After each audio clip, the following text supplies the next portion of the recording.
One must imagine the transformation of epic forms occurring in rhythms, comparable to those of the change that had come over the Earth's surface in the course of thousands of centuries. Hardly any other forms of human communication have taken shape more slowly, been lost more slowly.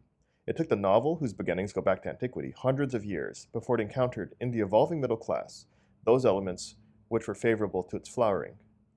With the appearance of those elements, storytelling began quite slowly to recede into the archaic.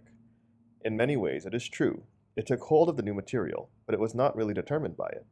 On the other hand, we recognize that with the full control of the middle class, which has the press as one of its most important instruments in fully developed capitalism, there emerges a form of communication which, no matter how far back its origin may lie, never before influenced the epic form in a decisive way, but now it does exert such an influence, and it turns out that it confronts storytelling as no less of a stranger than it did the novel, but in a more menacing way, and that it also brings about a crisis in the novel. This new form of communication is information. Illuminations, the founder of Le Figaro, characterized the nature of information in a famous formulation. To my readers, he used to say, an attic fire in the Latin Quarter is more important than a revolution in Madrid. This makes strikingly clear that it is no longer intelligence coming from afar, but the information which supplies for what is nearest that gets the readiest hearing. The intelligence that came from afar, whether the spatial kind from foreign countries or the temporal kind of tradition, possessed an authority which gave it validity, even when it was not subject to verification. Information, however, lays claim to prompt verifiability. The prime requirement is that it appears understandable in itself. Often, it is no more exact than the intelligence of earlier centuries was, but while the latter was inclined to borrow from the miraculous, it is indispensable for information to sound plausible.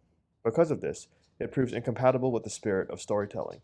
If the art of storytelling has become rare, the dissemination of information has had a decisive share in the state of affairs.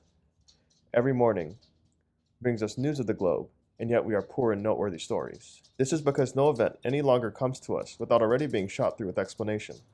In other words, by now, almost nothing that happens benefits storytelling. Almost everything benefits information. Actually, it is half the art of storytelling to keep a story free from explanation as one reproduces it.